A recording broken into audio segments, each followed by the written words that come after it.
Hello everyone and welcome back to English class. This is Saidur Rahman, founder of Creative English. Today we are going to study the basic sentence structure in English. It's a very important class for all of the students who are very weak in English. So let's get started. Basic sentence pattern এর প্রথম স্টেপটা share করছি। একটা সেন্টেন্সের মূলত তিনটা part থাকে। প্রথমত সাবজেক্ট। সাবজেক্ট হচ্ছে the person or things that does something in a sentence. একটা বাক্যতে যে কোনো একটা কাজ করে থাকে বাক্যে সে সাবজেক্ট হয়ে থাকে। For example, she likes cats. In this sentence she is a subject because likes cats does the she. Second is verb. A verb, a word that expresses an action's occurrence or state of being. অর্থাৎ বাক্যের ভিতরে সাবজেক্টের জন্য যে কাজটা করে থাকে, যে ওয়ার্ডটা কোনো একটা অ্যাকশন প্রকাশ করে থাকে, অ্যাকুরেন্স অ্যান্ড স্টেটকে প্রকাশ করে থাকে। For example, she likes cats.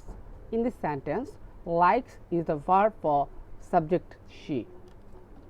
And the final is object. Object is a person of things that receives the actions of a verb. For example, she likes cats. In this sentence, cats is an object. These are the major part of a sentence.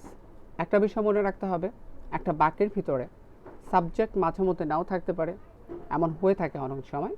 অবজেক্টের থাকা জায়গায় অনেক কিছু থাকতে পারে, কিন্তু কখনো একটা বাক্য ভার্ব ছাড়া কমপ্লিট করা যাবে না। এখন আমরা এরপরে মোস্ট ইম্পর্টেন্ট যে বিষয়গুলো আছে সেটা সম্পর্কে জানব।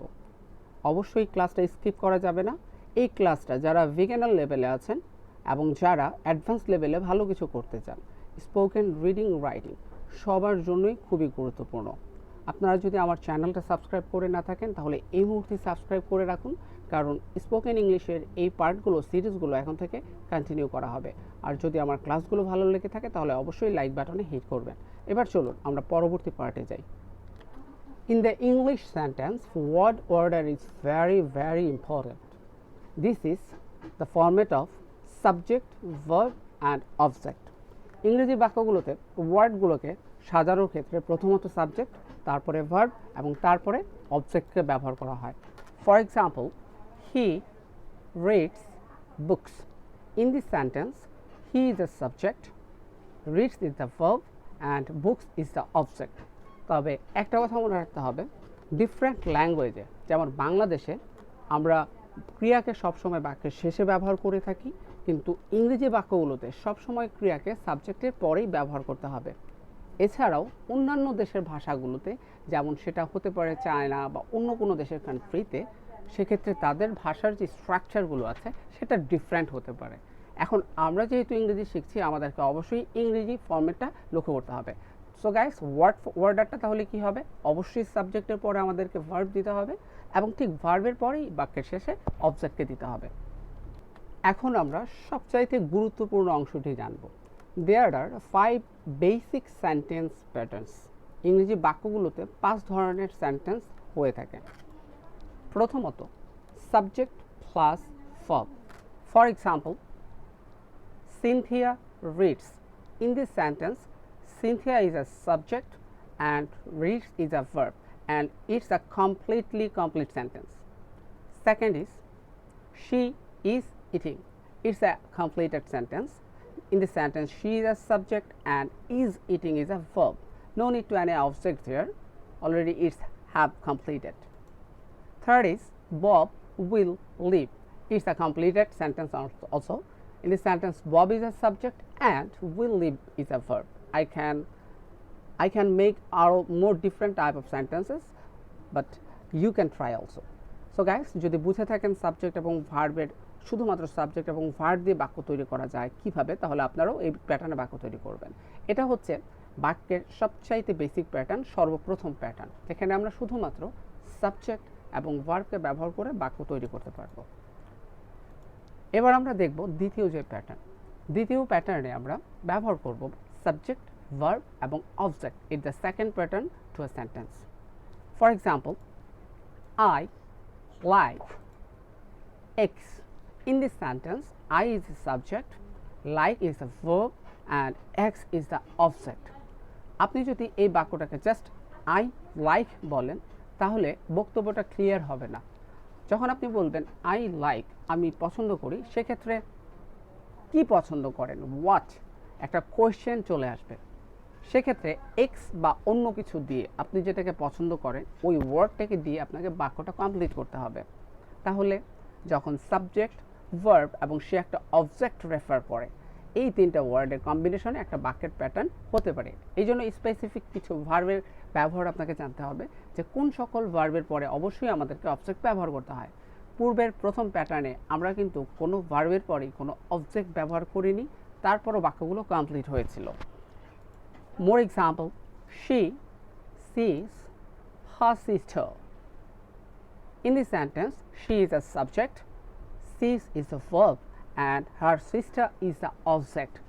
Without the object part, that means her sister, in this sentence is not complete.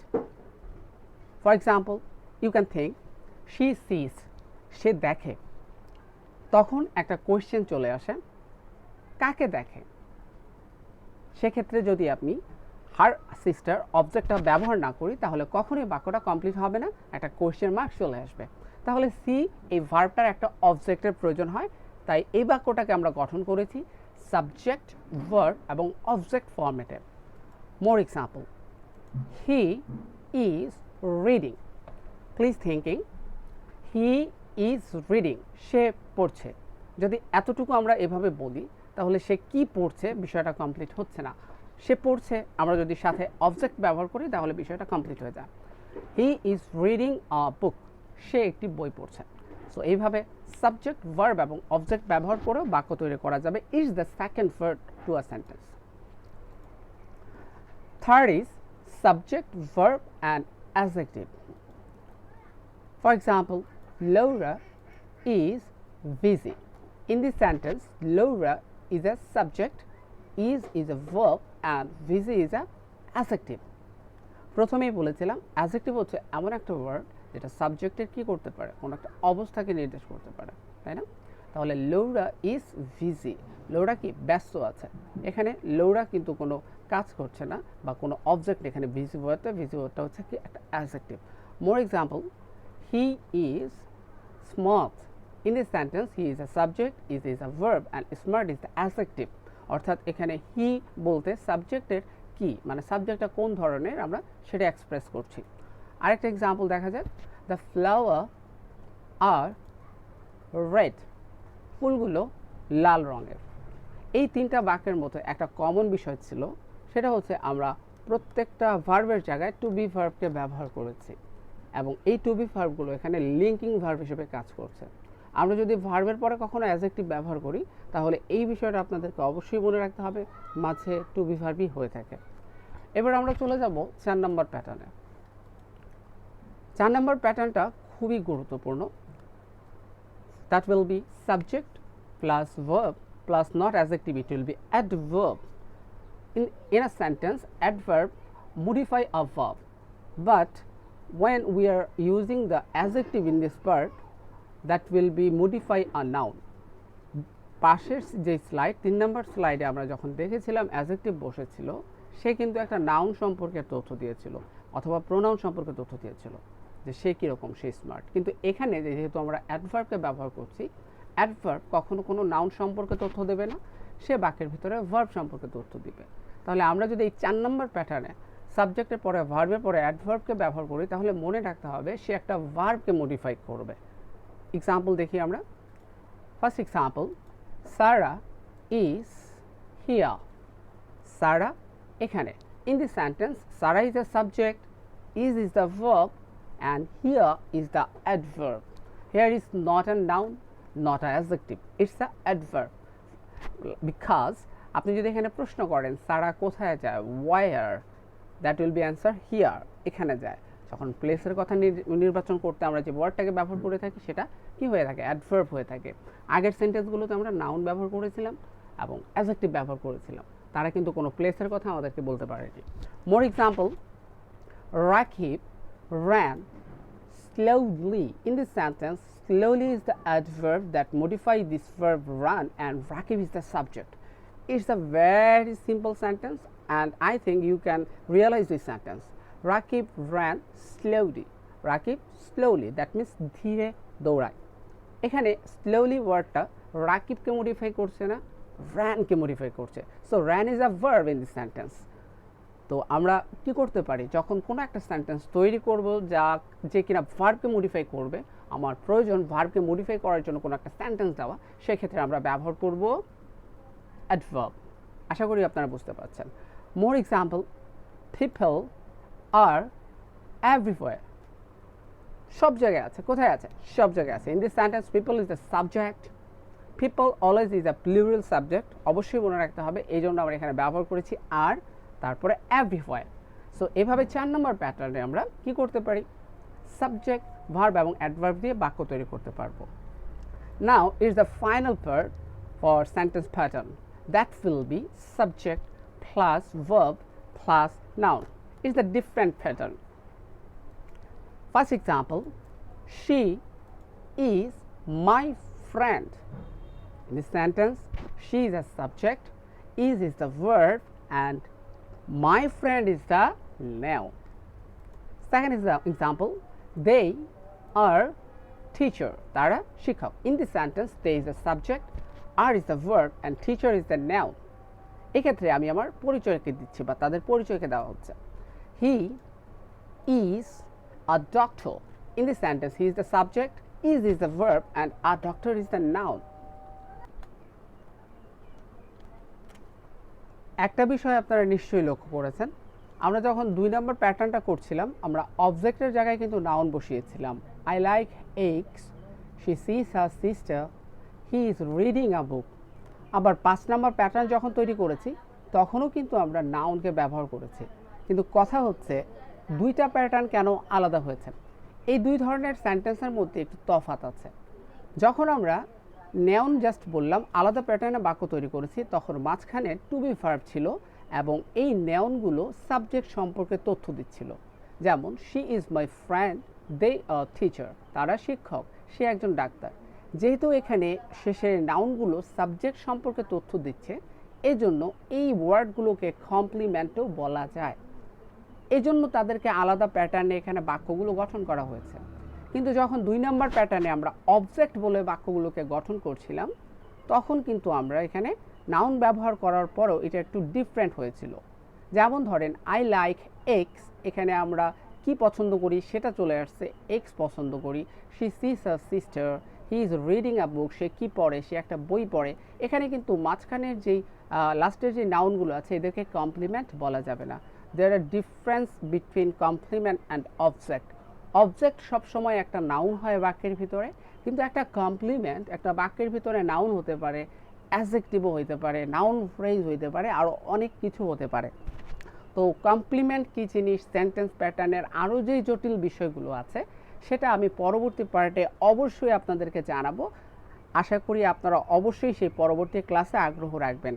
পরবর্তী ক্লাসটা আপনারা চান কিনা কমপ্লিমেন্টের উপরে আরও ডিটেলসভাবে, আরও বিস্তারিতভাবে, অবশ্যই কমেন্ট সেকশনে আমাকে জানাবেন।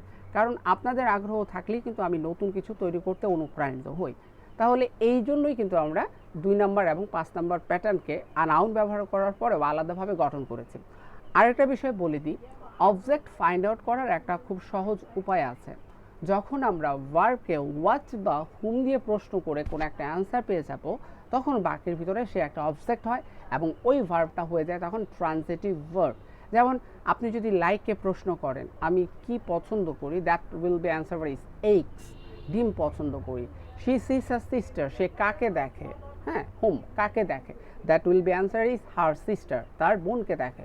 যেহেতু আমরা এখানে প্রশ্ন করে অ্যান্সার পাচ্ছি, তাহলে ওরা হচ্ছে গিয়ে মূলত অবজেক্ট। ওকে, অবজেক্ট সবসময় ডাউন হয়। কিন্তু এবার লক্ষ্য করুন, এখানে আমি যদি শি ইজ মাই ফ্রেন্ড, এখানে ইজ আর বা ইজকে আমি প্রশ্ন করতে পারবো না হোয়াট বা হুম দিয়ে।